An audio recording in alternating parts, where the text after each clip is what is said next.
신문 이야기 돌직구쇼에 오신 여러분 반갑습니다. 저는 신문 읽어주는 남자 김진입니다. 선거 끝난 지 며칠이나 됐다고 여야 각 당이 당내 권력을 둘러싼 개파 싸움에 불을 붙였습니다. 선거 365일 할 수도 없고 이것 참 국회의원들 권력을 향한 그 본능 그거 하나만은 알아줘야 될 것 같습니다. 그리고 오늘 저희 돌직구쇼에서 서서히 드러나고 있는 옥 씨의 어이없는 행태 자세히 추가 보도해드리겠습니다. 잠시 후 기대해 주시기 바랍니다. 오늘 조간신문 어떤 뉴스 보도하고 있는지 지금부터 저와 함께 하시죠. 먼저 동아일보입니다. 동아일보 정치면입니다. 돌아온 불청객 태풍의 눈으로 복당 문제입니다. 유승민 의원과 이해찬 당선자 복당을 신청했습니다. 그런데 여당과 야당에서 각각 유승민, 이해찬 두 사람을 보는 시각이 참으로 복잡, 미묘합니다. 받아줘야 할지 말아야 할지 논란이 일고 있는데 잠시 후 유승민, 이해찬 두 당선인들의 복당 문제 내부의 목소리들 저희 취재했습니다. 잠시 후 공개합니다. 다음 주입니다. 이번에 한국일보입니다.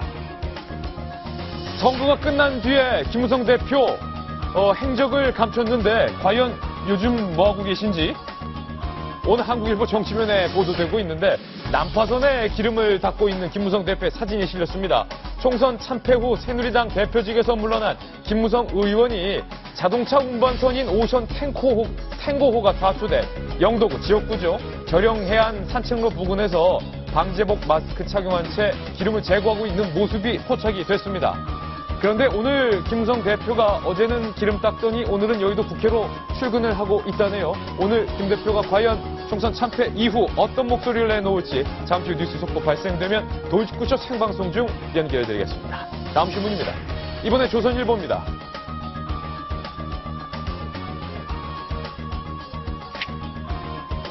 서울 온 손학규 전 대표 측근 당선자를 안아주는 모습. 손학규 전 고문 이렇게 말했습니다. 총선 혁명 20대 국회 새판 짜자라고 말했습니다. 강진에서 정치적 행보를 자제하고 웅크렸던 이 강호의 초고수가 드디어 기지개를 켜는 걸까요? 손학규 전 고문의 행보 주목됩니다. 다음 신문입니다. 이번에는 경향신문입니다. 경향신문 1면입니다. 경향일면에 오늘 더불어민주당 김종인 대표의 인터뷰가 실렸습니다. 이렇게 말했네요. 강경 노선으로는 정권 교체 힘들다. 국민의당은 정주영당과 비슷하다. 안철수 대표의 국민의당은 정주영당과 비슷하다. 이러면서 대선에서 정주영 회장이 떨어지고 난 다음에 그 당이 소멸돼 버렸다. 이렇게 말했습니다. 선거가 끝나니까 김종인 대표가 다시 국민의당 소멸론 이야기를 꺼내든 셈입니다. 오늘 조간신문들과 인터뷰하고 있는 김 대표의 인터뷰 주요 내용 잠시 후 재밌는 부분만 주요 내용만 추려서 보도해드리겠습니다. 다음 신문입니다. 이번에 한겨레 신문인데요. 돌리면 나옵니다. 한겨레 1면입니다. 김종인 대표 얘기 나와서 말인데요. 제1당이 된 더불어민주당에서의 가장 큰 이슈는 김종인 대표를 당대표로 추대할 것인가 말 것인가 그것이 문제로다. 이 문제입니다. 선거가 끝나니까 역시 당권을 둘러싼 개파 싸움 시작된 건데 무슨 소리냐.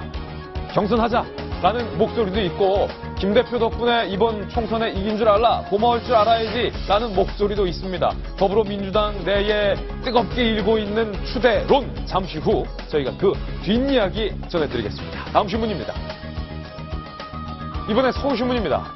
옥시 관계자가 예고한 대로 검찰에 출석을 했습니다. 그런데 살균제 주 성분의 안정성 검사를 누락한 정황이 검찰에 포착이 됐습니다. 이뿐만이 아니었습니다. 오늘 동아일보가 옥시와 관련돼서 단독 취재하고 있는 내용 동아일보에 보도하고 있는데요. 영국 옥시 본사가 당시 가습기 살균제를 출시할 당시 승인을 해줬던 정황을 검찰이 포착한 것으로 오늘 동아일보와 취재 결과 단독으로 드러났습니다. 잠시 후 공개합니다. 다음 신문입니다. 알면서도 팔았다는 거죠. 중앙일보인데요. 돌리면 나옵니다. 박용석 만평입니다. 제목 유의 귀환. 이리 오너라 라고 대문에서 복당 신청서 들고 유승민 의원이 당당하게 모습을 드러냈는데 본강은 지금 다 풍지박산 난 이후더라 라는 오늘 중앙일보의 뼈아픈 만평도 소개하고 있습니다. 네, 오늘 신문 이야기 돌직구쇼 정치, 사회, 문화 다양한 이슈도 준비되어 있습니다. 오늘도 돌직구쇼는 여러분을 위한 쇼입니다.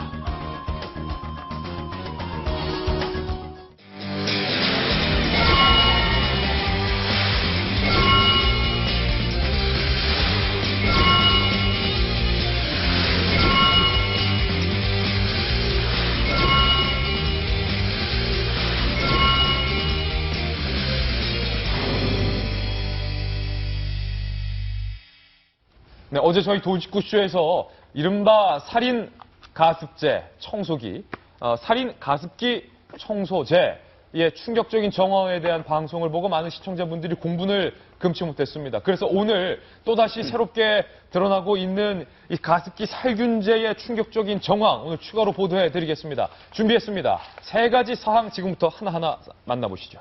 첫 번째입니다. 살인 가습기 속속 드러나는 충격 정황. 첫 번째, 살균제. 대형마트 PB 상품도 문제가 있던 것으로 드러났는데 책임은 유통사에 있나 제조사에 있나 논란이 되고 있는데 옥시 살균제를 그대로 베껴서 만들었다. 유해 물질인 것을 알면서도 아무런 안정성 검사를 거치지 않은 채 대형마트들이 그대로 베껴 만들었다라는 정황을 오늘 검찰이 포착했습니다.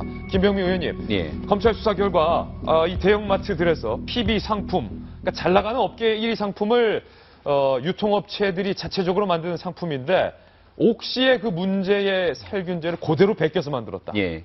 검찰 조사 결과에서 드러났고 언제 나왔던 내용이냐면 지난해에 경찰에 대한 조사 결과에 나왔던 진술들이 우리가 의심을 했던 부분들이 사실로 드러났습니다. 예. 이 내용에 따르면 첫 번째로 처음 이 가습기 살균제를 제조했던 곳이 바로 한빛화학이라는 곳, 그리고 우리가 잘 알려진 옥시라는 곳에서 이거를 제조했던 건데, 제조하고 유통했던 건데, 여기에 있던 제품들을 그대로 모방한 게 바로 용마산업사라는 곳에서 모방을 했고, 예. 이게 이제 PB 제품이라고 하면 대형마트에서 프라이빗 브랜드라 그래갖고 왜 상표가 크게 드러나 있지 않습니다. 그러니까 마트가 특정 제조사랑 같이 공동으로 생산하는 과정에서도 관여하고 브랜드를 같이 부착하는 거죠. 자사의 브랜드를 부착하기 때문에 이런 과정에서 실제 옥시에서 만들었던 제품들을 거의 흡사한 방식으로 유해 물질들이 있는 거를 그대로 같이 베껴 만들었다라는 진술을 확보했다라는 게 오늘 기사에 나오고 있습니다. 정성희 논설위원님, 환경 부문에 대해서 오랫동안 취재하셔서 대형 마트들에게도 일정 정도 책임이 있습니다. 더불어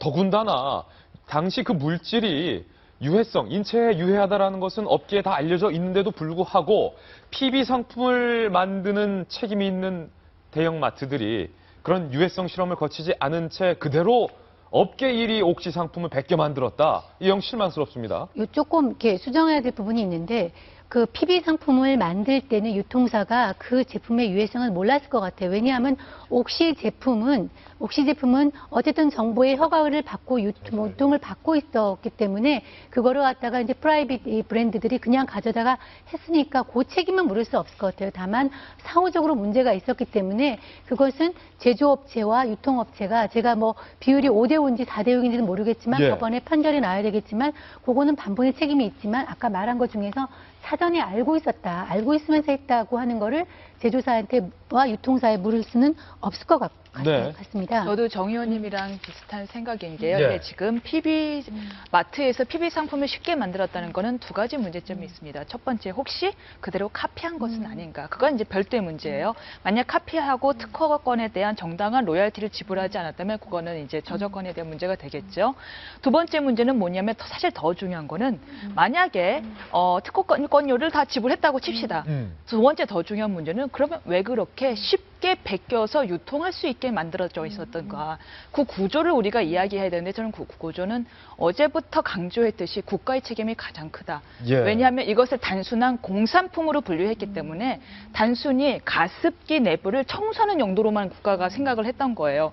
즉 욕실 세정제 정도로만 쓰임을 생각했지 분무형이라는 생각을 못한 거죠. 예. 너무 한심한 게 SK케미컬 월 기술을 갖고 있는 거기가 특허 출원 신청을 할 때 분명히 분무형으로 쓴다라고 이야기를 했음에도 불구하고 국가는 단순히 이렇게 닦는 용도로만 생각을 한 채 예. 공산품으로 분류를 했기 때문에 쉽게 카피가 가능했던 거죠. 예. 저는 거기서는 국가의 책임이 가장 크다고 생각합니다. 저는 두 분의 말씀도 공감하지만 제가 먹거리 엑스파일을 진행하는 진행자 입장에서 조금 더 보수적입니다. 당시에 이 옥시 살균제에 문제가 됐던 PHMG 성분이 흡입을 했을 때 독성 여부는 알려지지 않았다 하더라도 PHMG 성분이 굉장히 위험한 독성 물질이라는 사실은 그 당시에도 알려져 있었기 때문에 적어도 윤태곤 실장님, 대형마트 측에서 업계 1위 상품을 따라 만들 때엔 PHMG에 대한 위험성에 대해서는 실험을 하고서 적어도 따라 만들어야 됐다. PB라는 게 이제 프라이빗 브랜드지 않습니까? 왜 PB 상품이 인기도 있고 많이 하냐면은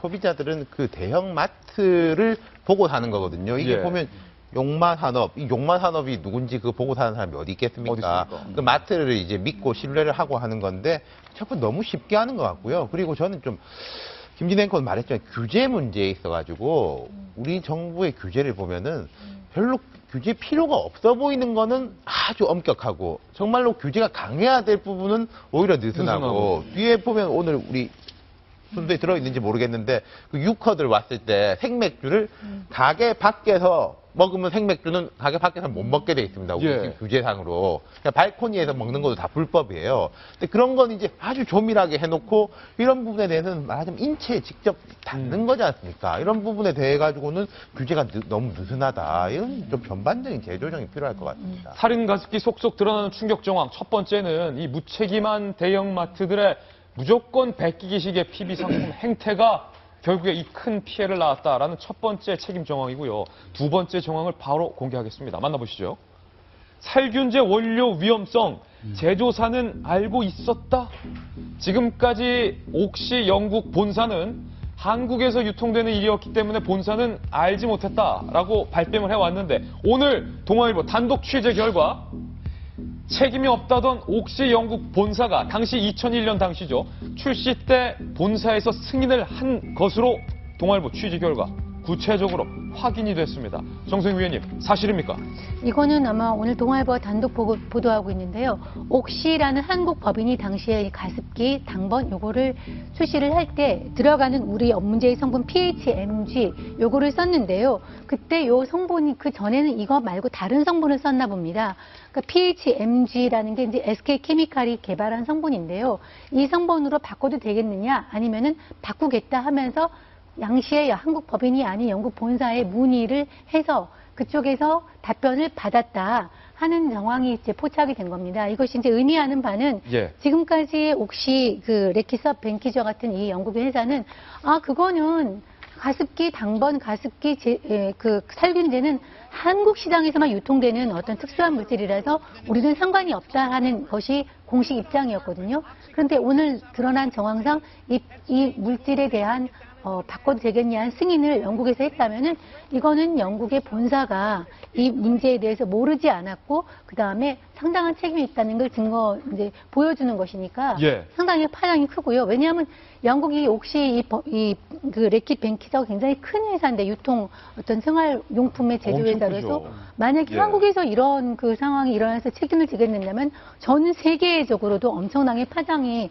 일으킬 수 있는 것인데 아직은 이제 본사 소환 그러니까 이렇게 정황을 이제 확보한 거라서 문건을 확보한 거라서 이제 담당자 불러서 조사를 해서 예. 결과가 나오는 거에 따라서 큰 파장이 일 것 같습니다. 저희 돌직구쇼의 수요일과 금요일의 남자 이기전 의원님 오늘도 남에 나와주셨는데 네. 옥시 정도 하면 세계적으로 정성희 위원께서 말씀하셨던 것처럼 엄청나게 큰 대기업인데 그동안 옥시 본사에서 한국에서 피해자가 100명이 넘어가는데도 그건 한국 본사의 일이기 때문에 우리는 잘 모른다라고 꼬리 끊었는데 오늘 동아일보 취재 결과 2001년 제품 출시 당시 영국 본사에서 승인해준 문건까지 검찰이 포착을 했다. 이게 어떤 의미입니까?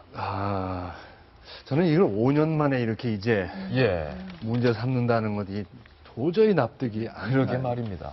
그 다음에 종합적으로 얘기하면 감시해야 되는 국가가 잘못했고 제조사 양심이 없었고 판매사도 더 양심이 없었고 근데 이제 이렇게 해서 정말 애꿎은 그런 생명들이 희생이 됐지 않습니까? 이거 얼마나 억울한 일입니까? 근데 일반적으로 우리가 이런 생각을 이번 기회에 한번 좀 해봤으면 좋겠어요. 우리가 너무 편리만 찾진 않았는가. 네. 그리고 정확한 정보 이런 걸 너무나 무시하고 됐어 처음 해보나 뭐 대충 하는 그런 자세. 이게 돈만 되면 뭐든지 뭐 해서 파는 그리고 뭐 위험이고 뭐고 사람이 죽건 어쨌든 기업의 이익이 되면 하는 그런 일들이 결국은 이런 참사를 불렀는데 농약도 똑같아요. 농약 요즘에 냄새 안 납니다. 지독한 냄새가. 꼭 요구르트처럼 생겼어요. 병도 이쁘게 만들고 조그맣게 만들고 그래서 또 비싸게 팔고 그러니까 이게 약해 보이니까 농민들은 양을 많이 탑니다. 예. 그러다 보니까 이거 우리가 알게 모르게 그 농약 친 그 농산물을 우리가 먹어야 되는 도회인들의 문제인데 이런 안전 문제에서 항상 말만 하는데 생활 속에서 우리가 그런 걸 너무나 안 지키는 거 앞으로 이거 큰 교훈이 돼야 될 겁니다. 예. 그래서 가습기도 예를 든다면은 저는 이런 게 있는지도 몰랐어요. 가습기를 쓴다면 그냥 한 일주일이나 열흘 만에 한번 청소하면 수돗물 벗을 때 때와 청태 별로 안 낍니다. 한 일주일이나 열흘에 한 번쯤만 스스로 손으로 청소하면 되는 걸. 편리함을 찾는 현대인들에게 이런 위험성은 항상 도사리고 있다고 생각됩니다. 예. 김수현 변호사님, 어제 이 위험 물질을 처음 개발해서 특허까지 신청을 했던 SK 측의 책임에 대해서 언급을 해주셨는데 네. 오늘 조간신문에도 보도되고 있습니다. 네, 그렇습니다. SK케미컬 이제 제조사에게 원료를 배합해서 판 SK케미컬도 형사처벌의 대상에 포함될 소지가 있죠. 왜냐하면 고발이 들어갔습니다. 예. 피해자들로부터 고발이 들어갔는데요.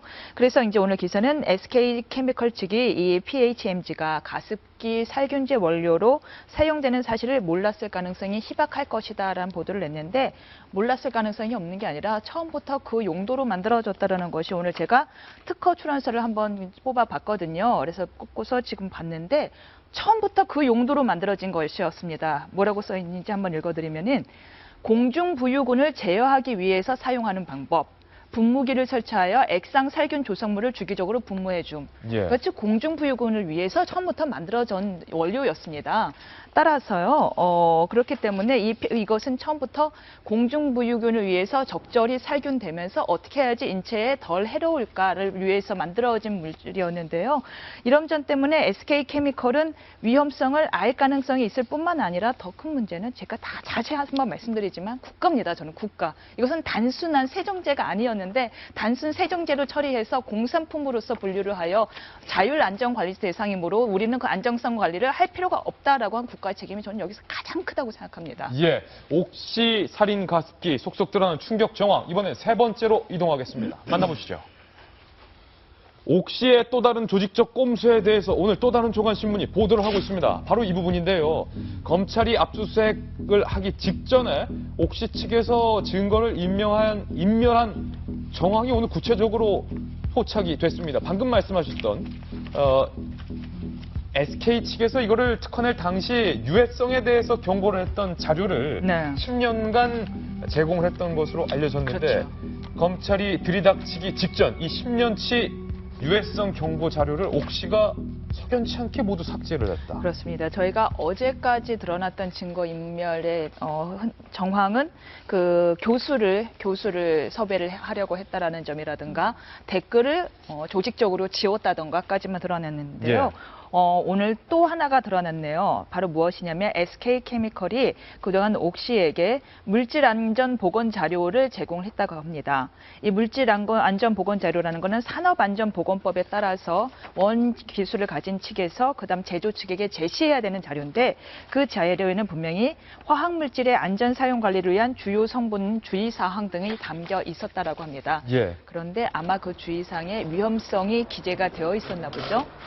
옥시는 그것을 얼마 전에 일괄 폐기를 했고 그것을 일괄 폐기한 거를 검찰에 밝혀낸 후 이걸 증거인멸의 증거로 사용할 예정이라고 합니다. 예. 영화 한 시장님. 편이 생각나는데요. 인사이더라는 영화가 있었어요.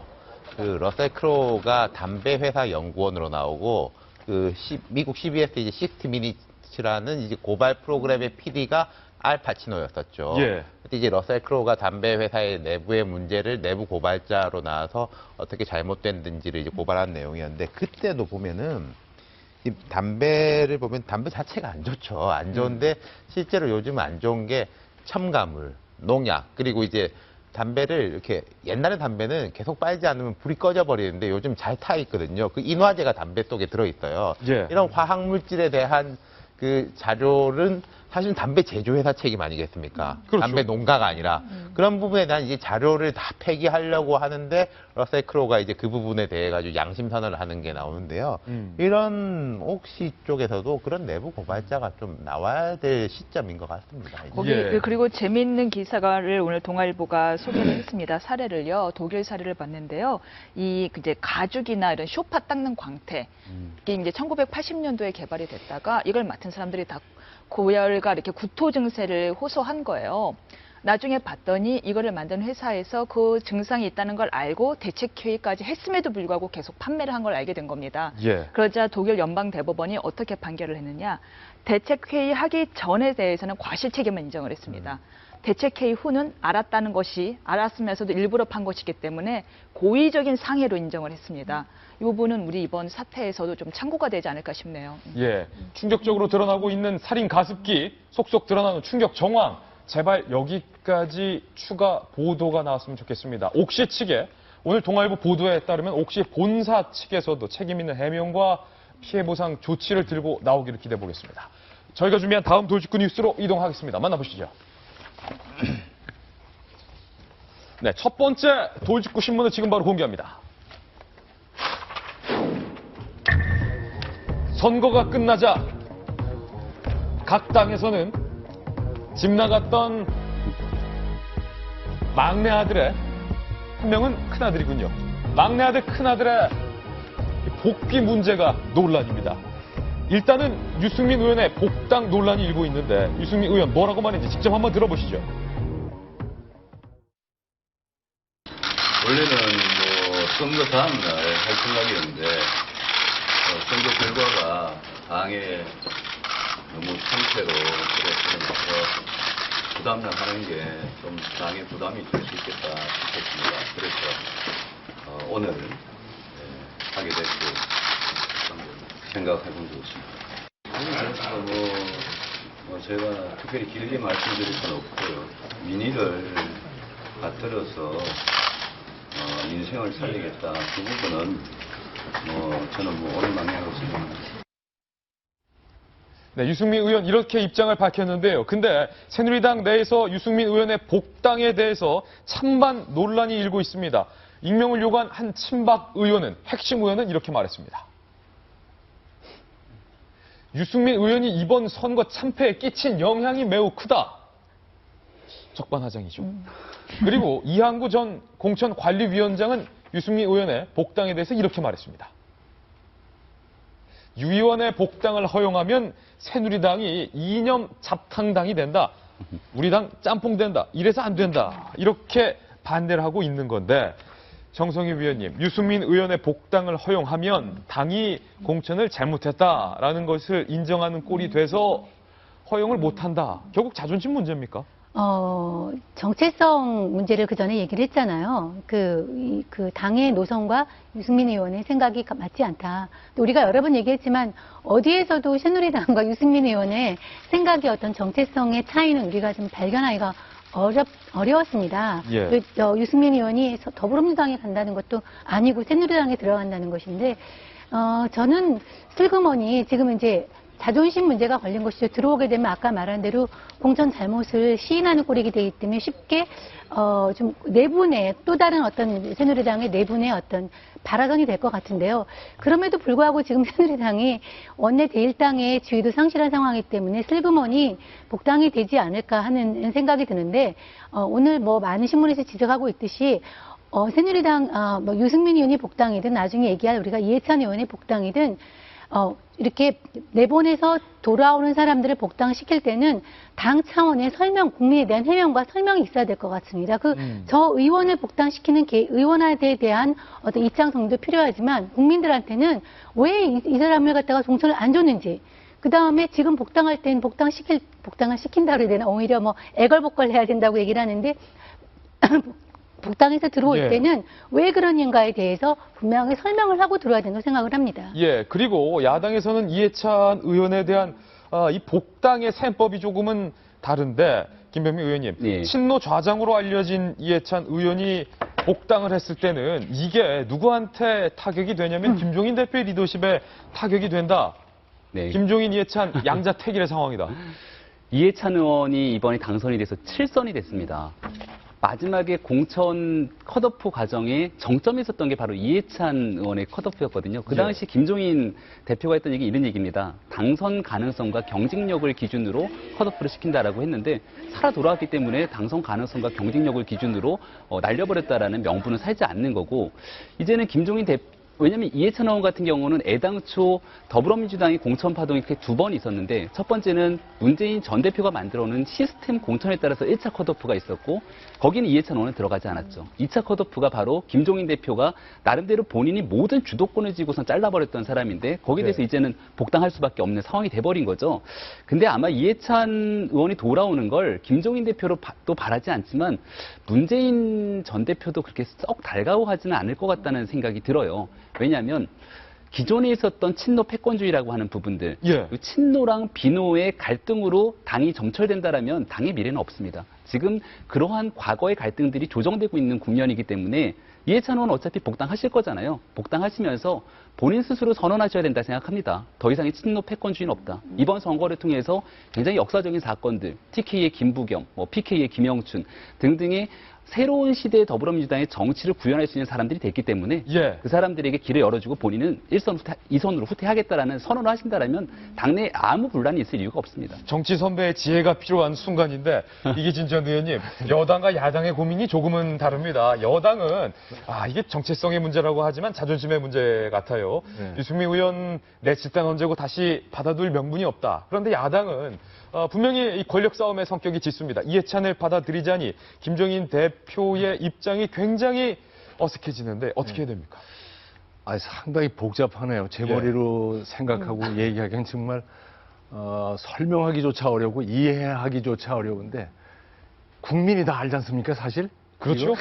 누구 받고 누구 떨어뜨려야 될지? 왜 공천 안 줬는지, 공천에 안 준 그 의도가 뭔지 다 알고 왜 탈당했는지 알지 않습니까? 예. 그런데 선거 끝나고 나서 바로 이렇게 되는 상황 보면은 총선 결과에서 우리가 얻어야 될 교훈 그런 건 하나도 없는 것 같다는 그런 생각이 들어요. 예. 그리고 아까 익명을 요구하는 친박계 의원이 뭐라 그랬죠? 원인 제공이었나요? 참패 선거 원인? 참패. 유승민 의원 때문에 선거 참패했다. 그게 사실이라면 익명으로 하면 안 되죠. 내 생각에는 하고 딱 얼굴 내밀고 나와야죠. 저 검은색 그림자에 눈코입 딱 보게 나왔어야 돼요. 아직도 정신 못 차리는 거야. 제 박 아무개인데 김 아무개인데 유승민은 우리한테 이 참패하는데 영향을 준 사람 아닙니까? 라고 딱 얘기할 수 있어야 되는 거 아니겠어요? 예. 그리고 그 말이 옳은지 아닌지는 국민이 판단할 수 있는 거고. 그렇다면 아까 저 익명을 요구한 의원보다 친박계 의원보다 차라리 이한구 전 공관위원장이 저는 실명으로 얘기했는데 예. 이계진이가 볼 때는 그 이상한 의원입니다. 이상한 의원. 네, 이상한 의원이에요. 용기도 없고 예. 친박이 이번에 뭘 잘못했는지도 아직도 모르는 거예요. 예. 아직도 왜 이렇게 됐는지를 모르는 거예요. 아까 지난번에 뭐라 그랬죠? 무오류의 확신? 무료의 우오류의 오류. 무오류의 내가 뭘 잘못했는지 뭘 모르는 거. 잘못했는지 모르는. 윤태훈 그러니까요, 실장님 이게- 시원하게 해답을 내주시죠. 두 가지로 볼 수 있을 것 같아요. 첫 번째, 옳고 그름의 문제. 그럼 공천 잘못을 인정 안 하려고 했다는지 좀 되묻고 싶어요. 본인들이 다 지금 이야기했었지 않습니까? 우리가 공천에 문제가 있기 때문에 선거에 이런 결과가 나왔다라고 다 이야기해놓고 친박이고 비박이고 할 거 없이. 여당의 경우. 그렇죠. 다 했는데 잘못을 인정을 안 하면 어떻게 하겠다는 건지 좀 물어보고 싶고, 두 번째로는요, 이 옳고 그름의 문제가 아니라 좀 현명하지 못하냐 문제에서 유승민 의원 문제는 여당 입장에서는 빨리 이 문제를 좀 낮춰야 됩니다. 풀어야 네. 됩니다. 빨리 해결을, 어차피 이거는 받을 수밖에 없는 문제예요. 빨리 해결을 하고 제가 좀 더 과감하게 이야기를 한다면은, 예를 들어 박근혜 대통령이 유승민 의원을 한 기재부 장관 정도로 임명한다고 우리가 한번 가정을 해보죠. 만약에 박근혜 대통령이 유승민 의원을 기재부 장관으로 임명한다. 유승민 의원 발목에 큰 족쇄를 채우는 겁니다. 그렇습니까? 장관이 됐는데 사실 자기 하고 싶은 이야기 다 하고 이 정부 정책에 대해서 비판할 수 있겠습니까? 자기 소신은 여전히 지켜가려고 하지만은 입과 몸이 무거워질 수밖에 없는 거거든요. 그럼 네. 지금 이게 유승민 의원은 이런 식으로 하면은 계속 이른바 유승민 리스크라는 걸 키우는 것밖에 안 되는 거예요. 예. 그러니까 야당 같은 경우에도 어떤 이유를 들이대든지 간에 이해찬 의원은 더불어민주당 사람이고 더불어민주당 얼굴 중에 한 명이지 않습니까? 누가 유리 분리를 다 떠나가가지고 이분도 오는 게 맞는 거죠. 예. 이분도 오히려 빨리 받아들여야지 좀 잠잠해지는 거지 점점 이렇게 되면은 전당대회 때 그럼 이해찬이 옳냐 그러냐 가지고 이슈가 되고 김종이 잘했냐 못했냐라고 이슈가 되면은 일이 더 커지는 거 아니에요? 일 더 커진다. 더 커지기 전에 마무리해라. 그리고 지금 이제 친노 진영이라는 게 사실은 예. 이제 공천 단계에서 좀 친문 직계로 많이 재편이 됐었기 때문에 이해찬 의원, 제가 생각할 때는 이해찬 의원이 복당한다 하더라도 과거 같은 그런 전일적인 영향력을 행사하기는 어려울 겁니다. 총선이 끝나고도 이한구 전 공관위원장은 계속 목소리를 내면서 나의 그래도 공천이 개혁 공천인 것이 드러났다라는 발언을 하고 계신데 정반대로 지도부였지만 총선 참패 이후 대표직에서 물러나서 조용한 행보를 보였던 인물이 있습니다. 바로 김무성 전 대표인데 총선 끝나고 김 대표 뭐 했는지 김 전 대표가 되겠군요. 저희가 취재했습니다. 하나 둘 셋 영도 딸이 난간이 이에 초생딸만 외로이 떴다. 이 난간 위에 초생딸만 외로이 떴다. 선거 참패에 대해서 모든 책임을 지고 오늘부터 당 대표직에서 물러나겠습니다.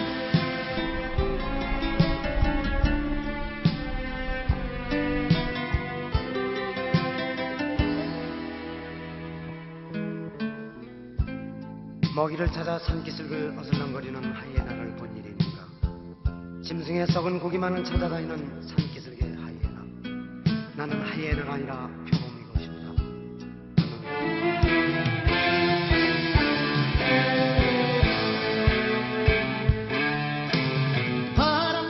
요때가 노래가 딱 좋은 노래 시작하는 건데 바람처럼 임수연 변호사님, 김 대표 지금 뭐 하시고 계시나요? 난파선 기름 닦고 계시답니다. 기름 닦고 계시군요. 연일 신문지상을 항상 장식하셨던 분이긴데 이제 대표직에서 물러나시는 뭘 하시나 했더니 바로 마음의 고향인, 제 네. 고향인 영도에 가서 영도에서 난파선이 생겼어요. 자동차 운반선인데요. 이곳이 좌초가 됐다고 합니다. 어허. 영도 근처에 있어요. 예. 근데 바로 자신의 지역구 아닙니까? 그리고 자신이 당에서 한참 구석에 몰렸을 때도 변함없는 지지를 선언해준 곳이 영도 아니겠습니까? 아마 그 고마움의 표시겠죠. 저희가 실제로 가서 열심히 난파선을 닦고 그리고 서울로 다시 올라오셨다고 합니다. 예, 정성희 위원님, 사실은 이번 총선 참패 이후에 김무성 대표가 대권 행보에 빨간불이 켜졌다라는 분석들이 많았는데 이제 김 대표 어떻게 되는 겁니까? 저도 잘 모르겠습니다만 사람이 이제 진퇴를 잘 알고서 그 시점을 물러나는 걸 아는 건 정말 어렵다고 하거든요. 네. 그런데 이제 이번에 총선 3패 이후에 바로 물러났습니다. 그 다음에 이제 비대위원장을 새로 맡은 원유철 원내대표는 다른 행보죠. 그 다 내려놓고 고향에 가서 그 새롭게 심기일전하는 그 주민들과 어려움을 겪은 사람들과 같이 하는 어쨌든 뭐 보여주기식이라고 해도 나쁘지 않아 보이고요. 예. 저걸 보니까 저는 제로베이스에서 새 출발한다. 라는 느낌이 들고 그 다음에 있는 더 큰 선거를 위해서 하시겠구나 하는 느낌을 받았습니다. 예. 이번엔 저희가 준비한 다음 돌직구 신문으로 곧바로 이동합니다. 야당 상황 보겠습니다. 이제 총선 끝났다 이겁니다. 차기 당대표는 누가 되느냐? 김종인 비대위 대표를 당대표로 경선 없이 추대하느냐 마냐를 두고 더불어민주당 내에서 심각하게 찬반 공방이 일고 있습니다. 김진표 당선자, 김 대표의 추대론에 대해서 이렇게 목소리를 냈습니다. 추대는 하더라도 전당대회를 거치는 것이 정도다. 가로 열고 나도 당대표 여차하면 나갈 수 있다. 가로 닫고. 그리고 김부겸 당선인도 이렇게 말했습니다. 김 대표의 선거에 대한 공은 인정해야 하지만 야당의 체질상 절체절명의 상황이 아니면 당대표를 추대하는 경우가 없었다. 이렇게 말했고요. 이 두 사람과 당내의 추대론을 반대하는 목소리에 대한 김 대표 본인의 입장 들어보겠습니다. 그런 얘기를 하는 것 자체가 불쾌하고 너네가 뭐라고 하든지 나는 내 갈 길을 가겠다. 역시 사람 안 변합니다. 임수연 변호사님, 네. 김종인 대표가 이 당대표 추대하느니 마느니 논란 자체가 불쾌하다. 마이웨이 걷겠다. 이렇게 말했어요. 네, 그러니까 이제 7월에 전당대회가 열리지 않겠습니까? 네. 당대표를 뽑아야 되는데 여러 사람들이 지금 서서히 입질들을 하고 있다라고 합니다. 정세균 이번 당선되셨죠. 추미애 당선자, 박영선 당선자, 정청래 의원도 참 이름 정청래 의원, 김부겸 당선자 등이 지금 모두 당권에 한번 도전을 하겠다라고 하고 있는데 정청래 의원도 대표직에 도전하겠다. 네, 다 그러는 이런 상황인 건데 우려가 딱 있는 거예요. 아니 이렇게 되면은 그래도 이번 선거를 성공적으로 이끈 김종인 대표를 토사구팽하는 이미지를 주는 것 아니냐. 토사구팽 아니냐. 토사구팽하는 이미지가 있으니 그 공로를 인정을 하여 우리가 추대토록 하자라고 양승조 의원이 바로 그 입장에 서 있는데요.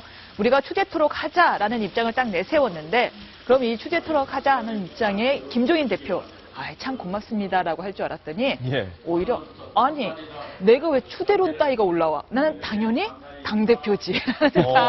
추대론 자체가 나는 불쾌하다라는 입장을 보이셨다고 해요.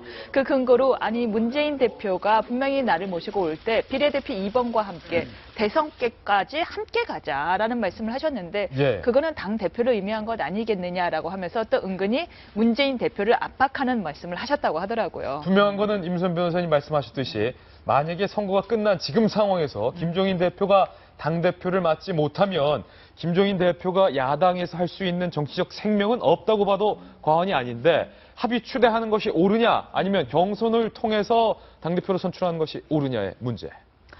저는 그 김부겸 의원, 제가 여러 번 여기에서 김종인 대표의 지금 당이 비상한 시국에서 해야 되는 비상 대권을 가진 사람으로서 하는 행보를 옳다 이렇게 박수를 쳐왔는데요. 요건 조금 아닌 것 같아요. 이건 아니다. 왜냐하면 어떤 적세적소 인사라고 할 때는 과거의 공적을 과거의 공적을 평가하는 게 아니라 그 순간에 그 자리에서 할 수 있는 요리 가장 필요한 사람한테 가는 게 맞거든요. 그래서 공적을 하는 따지면서 했던 그런 소위 보훈 인사라고 그러죠. 우리가 이렇게 했다가 망한 조직이 많은 걸로 봐서 저는 김종인 대표가 계속 당대표를 했으면 좋겠습니다.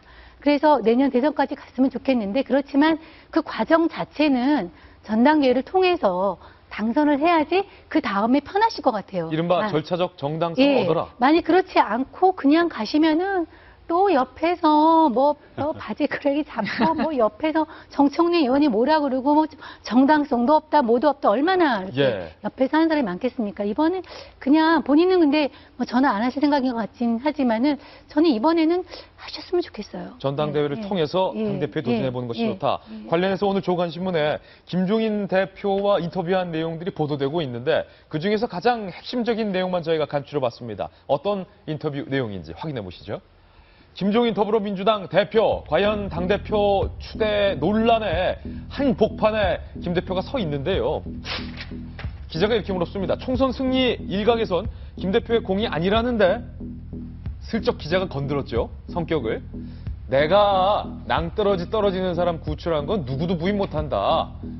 관련해서 합의 추대론 자체가 불쾌하다. 연결되는 내용인 것 같습니다. 김병민 전 의원님, 이번 승리는 정청래 의원이 주장하는 것처럼 문재인 대표의 승리가 아니라 내가 낭떠러지 떨어지는 민주당 구한 거다. 그러니까 낭떠러지 떨어지는 사람을 구출한 건 맞는데요. 구출한 다음에 자꾸 흔들고 협박하고 너 내가 가만 안 둬? 막 이렇게 하니까 다시 떨어뜨릴 수 있어. 다시 너 떨어뜨릴 수 있어. 이렇게 하니까 이게 구출받은 사람이 고맙겠습니까? 구출해 준 거로 끝난 겁니다. 끝났는데 그 다음에 넌 내가 구출했으니까 지금부터 내 말만 들어라고 하는 것 자체가 문제라는 거예요. 김종인 대표 얘기는. 날카로워요. 그래서 저는 김종인 대표 역할로는 진지게 끝났다. 그리고 김종인 대표가 할 수 있는 역할 일부는 했지만 문재인 전 대표가 이런 얘기를 했거든요. 대선까지 함께 했으면 좋겠다. 지금 얘기한 게 아니라 비례대표 파동에서 나 집에 갈 거야 하니까 붙잡고서 하신 얘기인데 거기에서 하신 역할이라는 거는 당의 정권을 갖고 있는 제왕적 총재 같은 역할을 하시라는 게 아니라 경제민주화 하겠다고 데꼬신 분 아닙니까? 당의 경제정책 살리겠다고. 저 아직까지 김종인표 경제정책 못 봤거든요. 더불어민주당 지지자들 내년 대선 때까지 그거 원하실 거예요. 뒤로 빠지셔서 당의 경제고문 맡으셔갖고 그 역할 하시라는 얘기를 저는 곡해하지 않았으면 좋겠다는 얘기 좀 드리고 싶습니다. 두 번째 김 대표의 인터뷰 내용 한번 공개하겠습니다. 기자가 이렇게 물었습니다. 대선까지 당을 이끌어달라고 했던 문재인 대표의 뜻을 따를 생각입니까? 이거 짐짓도 한번 건드렸어요. 그러면 당대표 하시는 거죠? 라고 묻자 이제 앞으로 내가 하고 싶은 거 하고 가고 싶은 길을 가는 거지 누가 뭐라고 해서 내가 동의하진 않을 것이다. 그 길이 어떤 것이라고 미리 알려주면 재미없지 않냐? 이 신문의 기자한테는 누가 뭐라고 해도 동의하지 않을 거다라고 하고 다른 신문의 모 기자한테는 문재인 대표가 나한테 당대표까지 맡으라고 했습니다. 이렇게 인터뷰를 했다는데 윤태구 실장님, 대표 나가시겠다는 것 같아요? 이게요, 제가 좀 몇 가지 말씀을 드리고 싶은 게 우리가 지금 며칠째 김종인 대표 인터뷰를 전하고 있습니다. 제 기억으로 총선 끝나고 바로 다음 날 이제 조선일보, 그다음 연합, 중앙, 오늘 서울, 경향, 동아일보도 있었나요? 거의 이제 모든 동아일보도 있었고 뭐 진보 보수 할 거 없이 모든 일간지들하고 차례로 하고 있어요. 아마 내일 모레까지 이번 주까지 계속 나올 것 같습니다.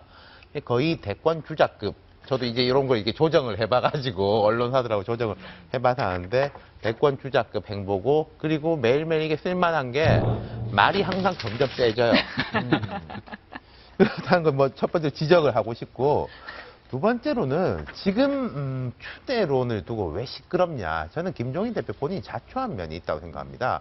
이분의 컨텐츠라든지 전반적으로 나아갈 방향에 대해서는 저도 그렇고 거의 당내에서도 거의 동의하는 바입니다. 정청래 의원 정도를 제외하고는.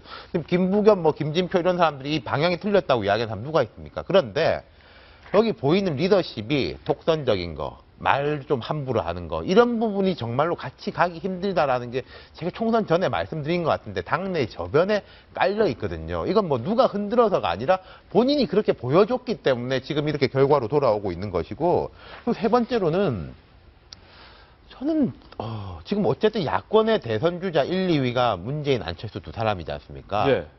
전 지속적으로 이야기를 드리는 건데 저는 이분이 왜 그 두 사람을 그렇게 흔들어대는지 지금도 잘 이해가 안 돼요. 김 두 사람, 대표가. 예, 두 사람 보호하고 뭔가 좀 케어하고 하려고 하는 게 아니라 안철수 대표는 당이 다르니까 그렇다고 치더라도 문재인 대표에 대해 가지고도 그렇지 않습니까? 뭐 호남에 대한 이야기를 계속하다가 지금은 대선 때까지 맡아달라고 이야기했다. 라고 하면서 무슨 진실게임 공방을 하는 것도 아니고 그 바로 뒤에 다가오는 이야기가 뭡니까? 정직한 사람이 대통령 돼야 된다. 무슨 약속을 지키라는 뜻인지 내 약속을 안 지키면 당신은 어려워진다는 이게 압박인지 의도적인 건지 비의도적인 건지 모르겠는데 저는 참 이해가 안 돼요. 그런 부분에 대해 가지고는. 김 대표의 인터뷰 이번에 세 번째 주요 핵심 내용으로 이동하겠습니다. 세 가지가 다 연결이 되어 있는데요. 기자가 이렇게 물었습니다. 이제 대선입니다. 그렇다면 대선을 위해서 더불어민주당한테 필요한 리더십이 무엇입니까? 라고 말하자 김 대표 이런 얘기를 했습니다. 건방진 얘기지만 지금까지 리더십을 가진 사람이 없었다. 문재인 대표 포함이겠죠, 전 대표. 리더는 당이 옛날로 돌아가려면 결사적으로 막아야 하는 게 리더지. 대선은 더불어민주당이 제일 유리하다. 정직한 사람이 대통령이 됐으면 좋겠다라고 말을 했습니다. 김종인 대표 생각에 문재인 전 대표는 대통령감은 아니다라고 말을 하고 있는 것 같은데 이기진 전 의원님, 김 대표의 인터뷰 오늘 쭉 보셨는데 어떻습니까? 저는 세 가지를 다 들은 다음에 한마디만 하려고 했어요. 김종인 대표는 영웅이 될 기회를 버리는 겁니다. 영웅이 될 기회를 버리는 겁니다. 이 땅에 아무리 정치가 어지러워도 처음에 들어왔을 때 마음으로 이번 총선을 이렇게 이겨놓고 나는 이제 나이가 들었다.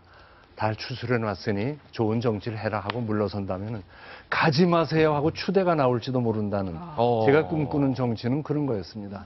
아니야 내가 해보니까 이래 잘 됐잖아. 그러니까 나를 밀어내면 안 돼 라고 여기서 계속 남는다면 결국 영웅이 될 기회를 버리고 추한 모습을 볼 수도 있다. 물론 이분이 어떤 꿈을 꾸는지는 모르지요. 예. 그러나 나는 여기까지 내 임무가 끝났다 하고 물러선다면은 대한민국 정치는 얼마나 아름다워지겠는가. 얼마나 멋있나. 그런 생각을 해봅니다. 물러난다라는 정치 원로, 가지 말라고 붙잡는 정치 후보. 그렇게 돼야 되는 거예요. 예. 그다음에 저 국회의장도 그래요, 사실은. 예. 더불어 얘기한다면은 122 그런가요? 예. 123, 122. 그러면은 예. 그 국회의장을 누가 하느냐 갖고 시끄러웠다. 뭐 기자들의 뭐 취재 때문에 시끄러워진 것처럼 보이는지 모르지만 예를 들면은 더민주에서는 그래도 여당이 의장을 맡으셔야죠라고 하는 말이 나와야 되고 예. 여당은 일당이 맡으세요. 우리가 돕겠습니다. 함께 합시다. 이게 국민의 뜻 아닌가요? 전 그렇게 생각합니다. 절대 사양 안 할 이루어질 수 집단들이 없는 일이에요. 이루어질 수 없는 일인데 우리 이계진 전 난 의원이 이런 계속 국회에 정치를 남아 있었어야 됐는데. 이런 정치를 꿈꾸고 싶었어요. 안타깝습니다. 네. 아, 여당 비대위원장 자리가 비어 있습니다. 아, 이거 방송 때문에 못 나가요. 저희가 준비한 다음 돌직구 신문으로 이동하겠습니다. 방송 스케줄이 바쁘셔서 비대위원장직을 고사하셨네요. 조직구 신문 만나보시죠. 이번엔 문재인 전 대표의 최근 행보에 대해 살펴보겠습니다. DJ 생가에 이어서 이번에는 봉하마을만 갔다. 김홍걸 씨는 계속 함께 지금 문 전 대표를 동행하고 있는 그런 모습인데, 윤태곤 실장님, 봉하마을에 가서 대단했대죠. 지지자들의 문재인 환호도 엄청났고, 정계 은퇴를 기자가 물어보려고 하자 기자의 입을 막고 몸싸움까지 일어났다. 저는 이제 문 대표한테도 오늘 조금 비판적인 말씀을 드리고 싶은 게요. 지금 이제 민심이라든지 뭐 정치권에서 문 대표한테 요구하는 거는 정계한테 약속 지켜라가 아닙니다. 뭐라고 이야기하고 앞으로 나는 이제 어떤 면에서 이렇기 때문에 이렇게 하겠다라든지 아니면 한 몇 달 동안은 뭐 이렇게 물러나 있겠다라든지 그런 것에 대한 명확한 이야기를 요구하는 건데 좀 침잠해 있는, 그렇다고 이제 자맹을 하는 것도 아니고 지지자들하고 이렇게 같이 다니고 있는 모습, 그리고 자꾸 이제 야당에서도 DJ와 노무현이라는 그 정신을 가지고 올라서야 되는 건 맞죠. 예. 하지만 계속 이 두 분한테만 매달린 듯한 모습을 주는 것이 확장성의 면에서 있을 때 어떤 뭐 좋은 게 있겠냐. 그리고 김홍걸 국민통합위원장이죠. 더불어민주당. 김홍걸 더불어민주당 국민통합위원장이 지금까지 한 역할은 주로 국민의당 공격, 안철수 대표 공격이었거든요. 그래서 김홍걸 대표가 위원장하고 같이 다니는 것도 문 대표 본인 입으로 그렇게 말하기는 어려우니까 그걸 기대하는 건지도 모르겠고, 저는 약간 조금 비판적으로 보는데 문 대표가 좀 입을 여셨으면 좋겠어요. 근데 질타를 맞고라도 국민들과 이 지지자들의 이 정권 교체 책임이 있으니까 욕을 먹어도 좋다. 내가 이제 기여를 하겠다라고 이제 과감하게 이야기를 하든지, 아니면은 좀 손학규 대표를 벤치마킹 해가지고 한 몇 달간 좀 조용히 계시면은 또 전당대회 때 보면은 당권 주자들이 예. 문재인을 불러 써야 된다. 우리의 소중한 자원이다. 대권 주자군에 넣어야 된다. 이야기 다 나오게 돼 있습니다. 가만히 있어도 나올 텐데 예. 말이다. 라는 얘기인데, 정성희 위원님. 팽목항을 또 문 전 대표가 가셨습니다. 팽목항 가는 거는 뭐 잘한 일인데, 거기서 또 낙곰수 관계자와 함께 또 행보를 보였다. 김홍걸 씨에 이어서. 누구예요? 주진우 기자. 맞아요. 아까 주진우. 낙검수 멤버죠? 그러니까요. 네, 저는 개인적으로는 이 친구를 모르는데, 그 아까 얘기했지만 똑같은 얘기했지만, 지지자에 둘러싸여 있다는 것이거든요. 그래서 저는 사실 왜 총선이 끝난 다음에 문재인 전 대표가 어떤 행보를, 아까 말한 대로 뭐 김무성 대표는 뭐 난파선 닦는다고 좀 낮은 자세로 이렇게 보이지 않았습니까? 그 어떤 행보가 여기 굉장히 정치적으로 해석될 여지가 높은데, 전직 대통령과 관련된 인연대에 있는 곳을 다니셨어요. 하이도도 갔고 그다음에 봉하마을도 갔는데, 그러면은 이게 전직 대통령 DJ와 우리 노무현 대통령의 어떤 정신을 이어받겠다라는 뜻으로 읽히는데, 누가 봐도 대권 주자의 행보인 거예요. 예. 제가 볼 때는 정경은 안 하겠다. 이 즈음에서 왜 대권 주자와의 인연을 강조하면서 그런 주자의 행보를 보이는 거는, 제가 생각하기로는 지난번에 호남에 갔을 때 호남이 나를 버리면은 정계 은퇴하겠다는 거에 대한 부인으로 보이는 거거든요. 나는 출마하겠다. 호남에서 우리 더민주가 못 받아도 하겠다는 걸 내가 이렇게 할 거니까 인정해달라. 이런 예. 사인으로 보인다는 거예요. 더더욱이나 같이 다닌 사람이 아까 주진우, 낙곰수, 주진우 기자, 그 다음에 아까 뭐 기자들이 질문하니까 주변에 지지자들이 둘러싸여가지고 거센 몸싸움을 했다는 거. 그러니까 제가 이렇게 잘은 모르지만 이렇게 하는 그 사람들의 망하는 길을 보면은 스트롱 피드백, 그러니까 자기 자신한테 열렬 지지자들한테 둘러싸여 있으면서 확장성을 보이지 못할 때 망하더라고요. 예. 좀 자신을 비판하고 좀 어려운 사람들과 같이 보여지, 이렇게 둘러싸고 있으면은 결국 주변 사람들이 못 들어가고 못 듣습니다. 전 두 분하고는 좀 달리 좀 옹호하고 싶어요. 문재인 대표가 예.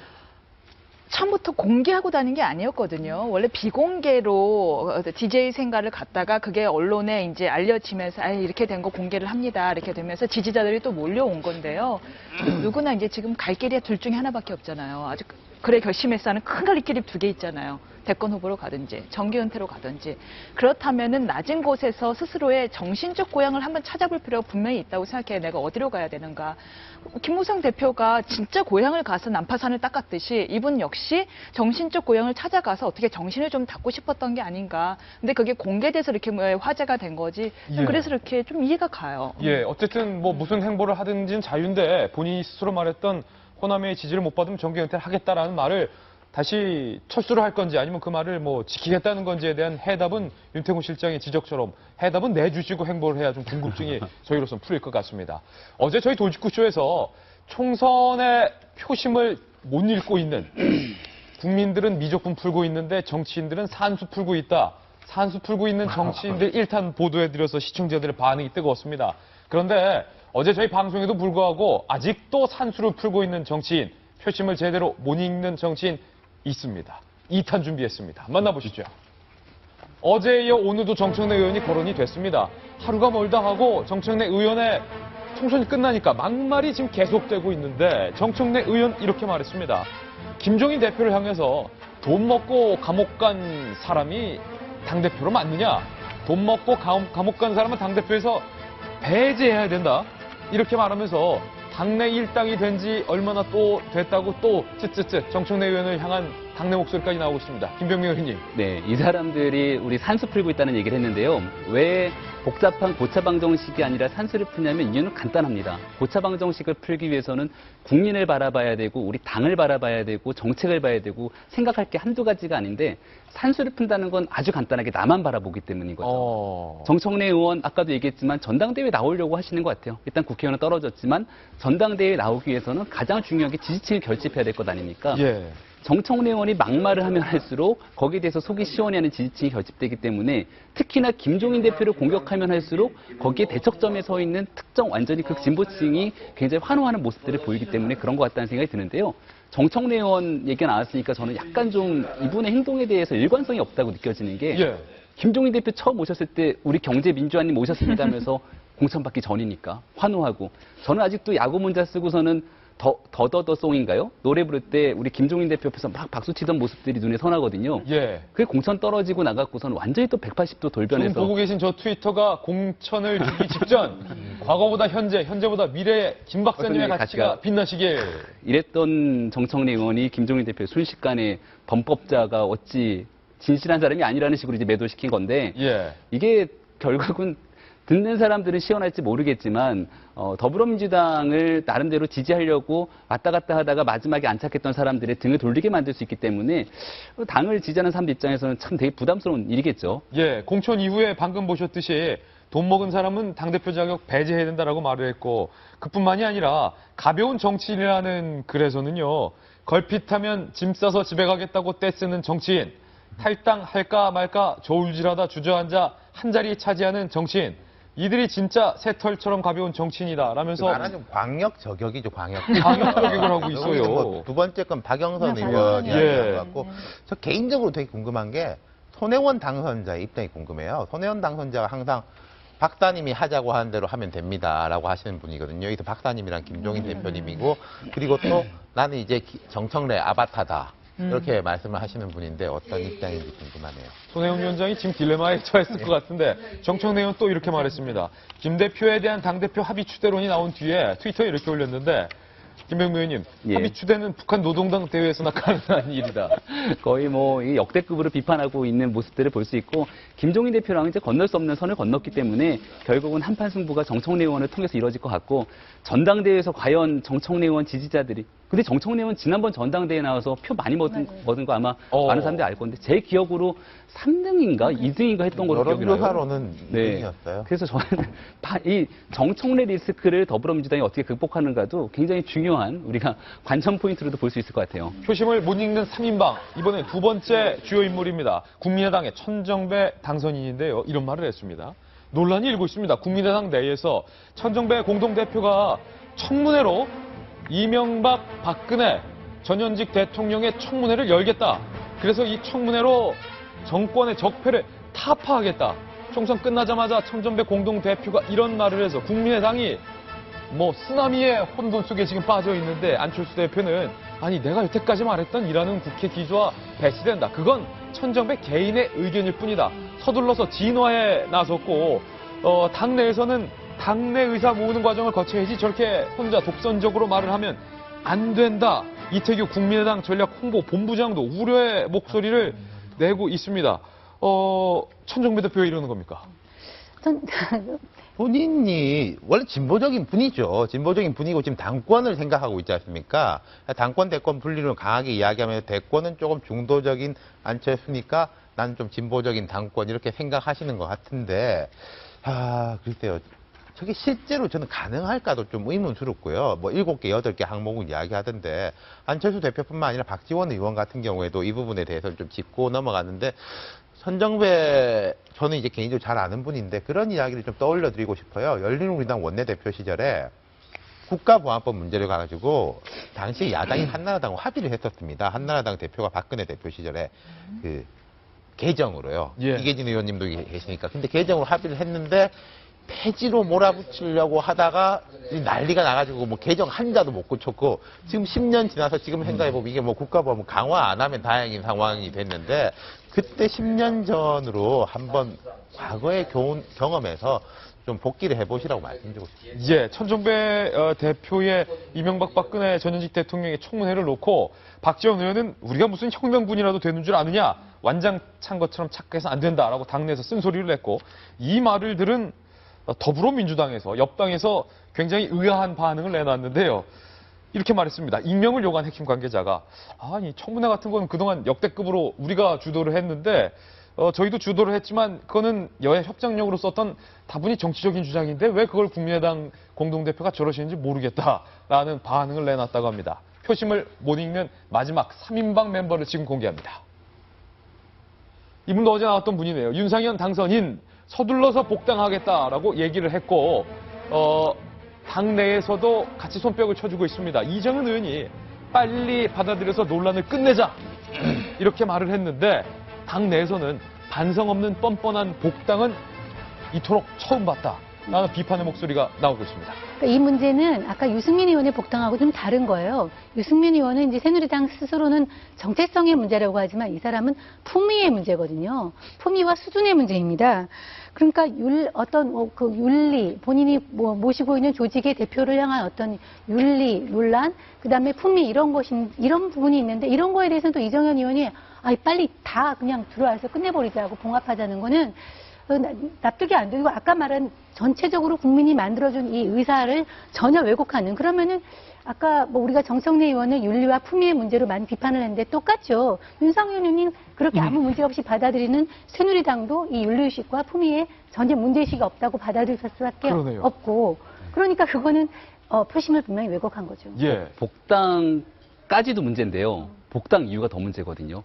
전당대회 혹은 원내대표의 친박계 타이틀을 갖고 출마를 하겠다는 의지가 있는 거로 현재 기사 언론들이 보도가 되고 있는데 친박계는 만약에 이런 식으로 진척이 된다라면은 서청원 대표 같은 경우는 국회의장 하신다라고 이제 목소리를 내고 있는데 만약 국회의장에서 이번에 더불어민주당과 국민의당에서 안 된다라고 한다라면 뭐 서청원 의원 아니면은 말할 필요도 없겠지만 최경환 의원 비롯한 기존의 모든 책임을 져야 될 사람들께서 아까 나왔던 얘기지만 아무도 공천파동에 대한 책임 있는 언행을 한 번도 보여준 적이 없어요. 예. 그리고 전당대회에 출마하게 된다?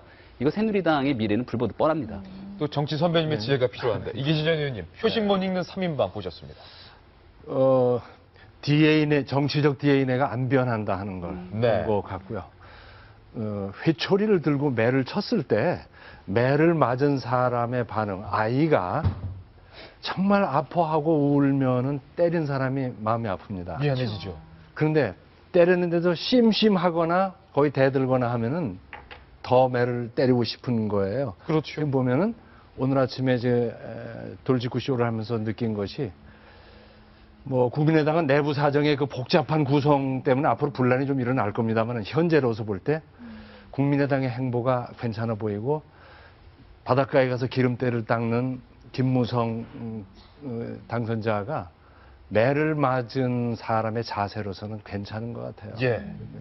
이렇게 매를 때려서 국민들이 이렇게 하라고 가르쳐 줬는데도 하는 짓거리들을 보면은 매 더 맞아야 되겠습니다. 매 더 맞아야겠다. 매 더 맞아야 되겠습니다. 이 정치 선배님의 돌직구를 제발 잘 새겨주시길 부탁드립니다. 이번엔 저희가 준비한 돌직구 신문 뜯어보겠습니다. 전혀 다른 분야로 분위기를 좀 바꿔보겠습니다. 만나보시죠. 오늘이 4월 30일, 장애우의 20일. 4월 20일 장애우의 날입니다. 그런데 장애우의 날을 맞아서 이런 기사가 얼마나 우리 사회의 뼈아픈 모습으로 다가오는지 모르겠습니다. 정성희 위원님, 정말로 황당한 얘기가 오늘 보도되고 있어요. 그렇습니다. 한국일보 보도인데요. 몇 가지 조간 신문에서도 같이 보도를 했는데 지적장애인들 40명이 모여서 세차나 목공이나 이렇게 직업 훈련을 하는 그런 장소가 있는데 훈련관에 거기 옆에 피아노 학원이 있었던 모양입니다. 그런데 그 피아노 학원에서 피아노를 치던 초등학교 1학년 학생이 갑자기 지적장애인 하나 20대 청년이 문을 열고 들어와서 너무 놀랬다는 겁니다. 예. 놀래서 아이가 심리치료를 받아야 되니까 이 장애인들이 돌아다니지 못하게 하고 우리 아이가 놀래서 치료를 받아야 되니까 그러니까 100만 원과 함께 치료비와 함께 앞으로 애가 받아야 될 치료비를 전부 보상해 달라는 이렇게 구청에 민원을 냈다는 것입니다. 아니 자기 딸만 소중하고 그렇기 때문에 장애인들을 전혀 밖으로 돌아다니지 못하게 해달라. 구청의 민원까지요.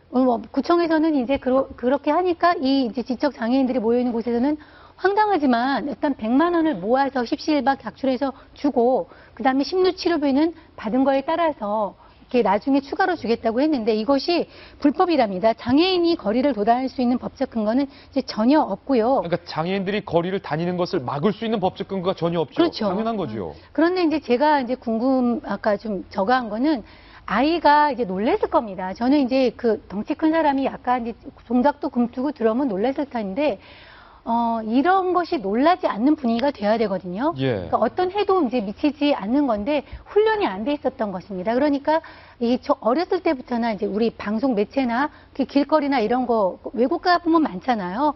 장애인들이 많이 돌아다닙니다. 휠체어는 아주 아무 문제 없이 다니는데 우리는 장애인이 평소에 돌아다니고 같이 행동을 보지 못기 때문에 아이가 놀랬던 것이거든요.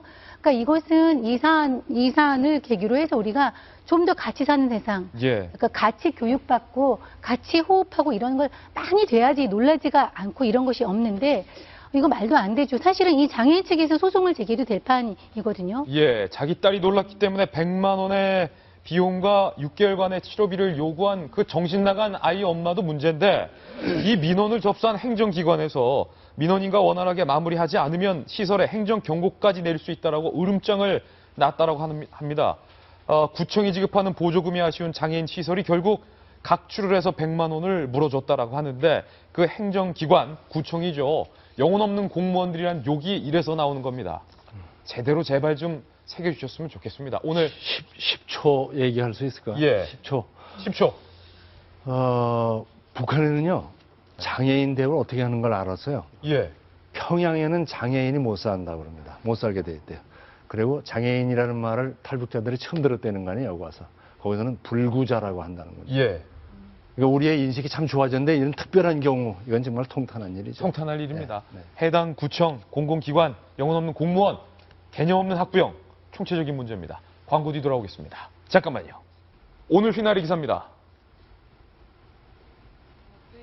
장애인의 날인데 보스턴 테러로 2다리를 잃은 장애인이 의족으로 마라톤 완주하는 장면, 저 사진. 장애가 뭐가 죄입니까? 사람은요, 결코 장애에 지지 않습니다. 하물며 테러 따위에도 지지 않습니다. 오늘 장애인의 날입니다. 시사하는 바가 크다고 생각합니다. 저희는 내일 아침 9시에 더욱더 풍성한 뉴스 들고 여러분께 인사드리겠습니다. 오늘 하루는 분명 어제보다 더 나을 겁니다. 좋은 하루 되십시오. 고맙습니다.